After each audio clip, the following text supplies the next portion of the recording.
bye week. Back to Tennessee football action as it'll be LSU this week, and we're going to give you the complete breakdown of LSU's offense, which it's been a little sketchy to this point, but they've had their ups and downs. We will discuss, and it's brought to you by Owl's Nest Barbecue and Steve Ray's Midnight Oil.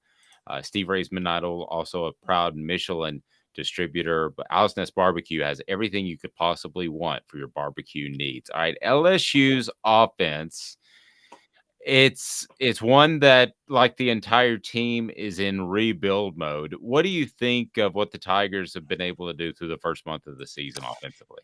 They've done a good job with them. They've coached a really good job of coaching and getting as much out of this offense. So you're dealing with, obviously, a quarter. Start there with the quarterback, as we always do. Jaden Daniels is got you got to defend him in the run game, mostly not design runs, but some design runs, but mostly in an escape fashion. I mean, he can keep a drive alive and he can keep a play alive with his feet, and they allow him to do that. They're not a really good passing attack at this point, which has led to a little bit of frustration. Um, Keishawn Butte is a big time talent, and you know wanted to be featured and high pick, but obviously due to the lack of precision in this offense, due to the quarterback spot, hadn't been quite as productive. But who has been is Malik Neighbors. He's been their most consistent receiver.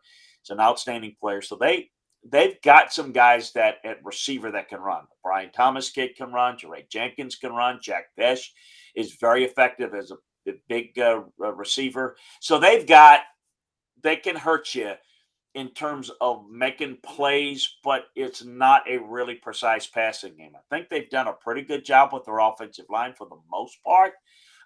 Again, they're well coached, and the backs have been very developed. Goodwin's been good. Noah Kane, the transfer from Penn State. But then the Damas kid, the former walk on, they're running the football well. John Emery had some big moments against Auburn. So my feeling is that they're getting a lot out of this offense, even though there's not a whole lot to get, if that makes any sense. They're limited. You got to stop the run. If you stop the run, you've got to make sure that the quarterback doesn't kill you with quarterback runs. If you force them to beat you through the passing game, I don't think they're good enough to do it against really good teams. They weren't very impressive against Auburn. Auburn made mistakes, and LSU made some mistakes on their own, but was a little cleaner, and they just find ways. I looked at the Mississippi State game offensively.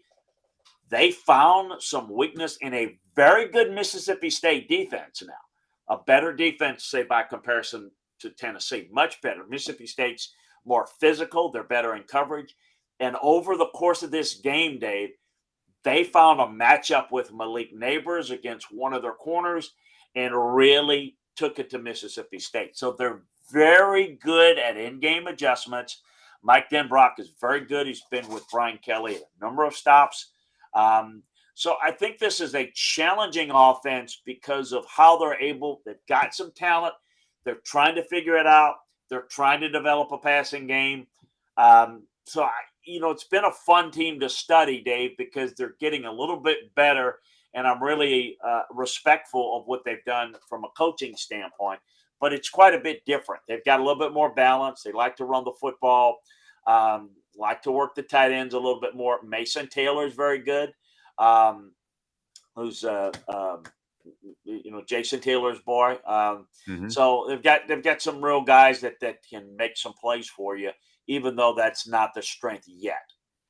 I know that there was a defensive score involved, but when you talk about falling behind 17-0 at one point in the second quarter, to be able to have some moxie there, especially after things went so awry in the opener, and you mentioned Boutte, and he throws a fit, and you're thinking that it could be a complete meltdown. I give them an awful lot of credit just for having the character to not mail it in at that point, because there are clearly some players after that opener who question the direction of the program, and now at least it seems like everybody's on board, and that could be the kind of win. Not a great Auburn team last week, but that could be the kind of win that I don't know, galvanizes them a little bit, makes them believe in Brian Kelly, possible? Yeah, I think that early on there's always that trying to figure things out. Now, Kayshawn Booty again wants to be a feature receiver. The passing game's not going well. Jaden Daniels is not real effective. Um, you know, he's had some look, his girlfriend had a baby a couple of weeks ago and actually missed, some time. And so he's got a lot of things in his future and he's got a lot. They've done a really good job of getting those guys to buy in.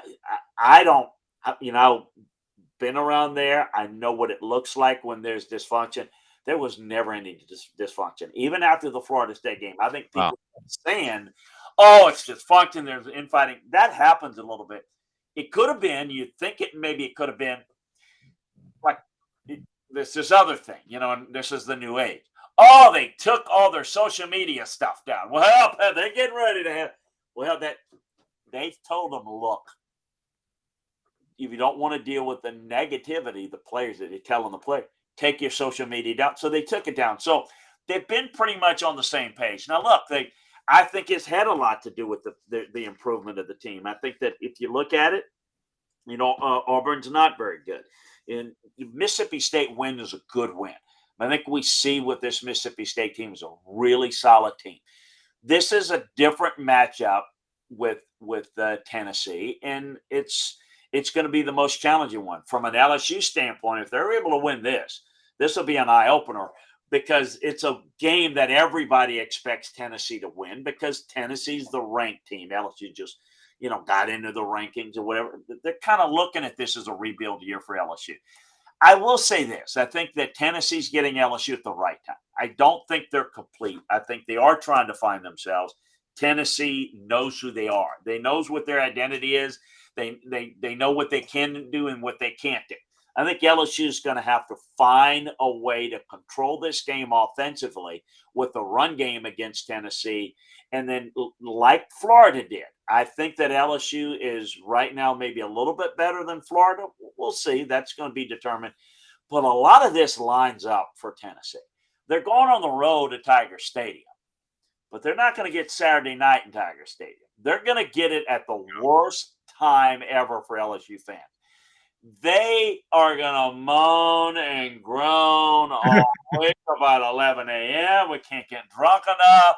The jambalaya, we're going to have to start it earlier. I mean, it's just now none of that has anything to do with the football team, but that is a little bit. And I'm going to tell you, being on the road, Dave, you want to play as early as possible. You don't want to sit in a hotel all day long. Now, if you're at home and you're LSU, you want to at least play in the late afternoon. You want to at least have the 6 o'clock start. If you can't have the 8 o'clock or 7 o'clock start. So this is not ideal, but none of that's going to matter in the end. It's going to be about can Tennessee do a good enough job defending LSU's run game and defending the quarterback run. If they can't, this is going to be a problem, much like it could have been a problem against Florida. And they did a good job defending the quarterback run there. So I think you have to, while it's a completely different body type, Anthony Richardson's a different type of runner than Jaden Daniels is. But with Jaden Daniels, it's not about design runs. It's if you come and you get too far upfield rushing the passer, like I discussed against Anthony Richardson, this guy. So they have to be careful with that. If they stop that, then that's their key because you've got to make LSU beat you with the passing game. In short, if Tennessee makes this game a shootout type of game and they get early leads, if they get a lead and catch LSU in some coverage mishaps like against Auburn, LSU's not coming back on Tennessee down 17. But because I don't think, Auburn has the type of offense, I think Tennessee will be able to score points. But is Tennessee's defense going to be able to get enough stops? Because like the Florida game, I don't know that it was in real doubt, but at the end, it got closer than it should have. LSU is capable of causing Tennessee problems with the run game, with the run quarterback. And if they can slow down Tennessee's offense enough and keep the Tennessee offense off the field enough, this could be challenging for the Vols. So I think it's got a chance to be close. I think it's a close game that could go either way, or Tennessee wins it decisively by getting some early points and making LSU play from behind. So it's going to be fun to watch. Let's talk about LSU quarterback Jaden Daniels. Want to remind you that, man, Owl's Nest Barbecue has everything you need for your barbecuing time. That is so awesome around this time of the year. A little nip in the air. It's good to be out there and have that Green Mountain Grill going. If you haven't checked that grill out, it is phenomenal. Owl's Nest Barbecue is just unbelievable when it comes to the sauces and the rubs. They have everything you need right there. And again, also brought to you by Steve Ray's Midnight Oil, a proud Michelin distributor. Chris, Jaden Daniels, I'm actually you probably don't know this, but I'm actually faster than him. He was clocked at 21 miles an hour in those things that they attach under their shoulder pads, and that's GPS thing, fast. That's fast, but I've got a sports car, so I'm actually faster. Now, yeah. but in all sincerity, I mean, this is a guy that can pick up 15 yards in a blink. You mentioned Anthony Richardson. I think Daniels, from what I've seen, is probably faster. Yes. And it just you have got to be able to contain with him, especially in the middle. And I thought, other than one play in the first quarter, Tennessee did that against Florida with Anthony Richardson. So is it a very similar type of approach with Daniels? I think it's going to be similar. Now, the difference is Jaden Daniels is about 40 pounds lighter than Anthony Right. Richardson. It's a different type. This guy is quicker. It's more explosive. I think where the difference is I think that they can throw it a little bit more effectively. LSU can on the dropback set than say Anthony Richardson. And I think how they will do this is what Tennessee has to be careful of is when they're in coverage, the escape lanes you've got to protect because that's where Jaden Daniels gets it done, and the speed in which he can get to the corner. That's going to challenge. So the issue is going to be you can overcompensate for him getting outside, and that's going to give LSU a real effective run lanes to have success against his Vol defense. So I think this is going to be the challenge. I think it's going to be similar in that you've got a mobile quarterback as they did when they went against Florida, but the skill set and the ability to work around that skill set of the quarterback with the run game, not only with him but with the backs, could be quite interesting. I mean, for all the problems, um, Auburn's defensive front's pretty good, and LSU was able to run the football on it. So it's to me that's going to be the key is defending the run, and I think if they do that and keep Daniels in the pocket, then I think they can have success defensively against this LSU offense. If they don't, then look out. Then that's where the problem is, and that's where the vulnerabilities of Tennessee as a team team are right now. And then all of a sudden that begins to hurt your offense. As we saw against Florida, it took a while for the offense to get going because they weren't on the field enough. Can LSU possess the football is the same way, the same degree that Florida did? That's tough because Florida really controlled the game in their pace, and it still wasn't good enough. Yeah. Should be should be an interesting matchup. It is one that it feels a lot like the Florida week in that Tennessee should win this game, but we know should can come down to a Hail Mary at times at the end of the game, as it did against the Gators. He's Chris Landry of LandryFootball.com. Listen, if you don't go to LandryFootball.com and subscribe, you've gone crazy because you'll know more about football than you ever imagined you could. And I'm talking NFL too. I'm talking recruiting, whole 9 yards. Chalk Talk brought to you by Owl's Nest Barbecue and Steve Ray's Midnight Oil. We will talk to you when we talk to you. Check out our YouTube channel, Off the Hook Sports, and subscribe, like, and share. This has been a presentation of, well, Off the Hook Sports.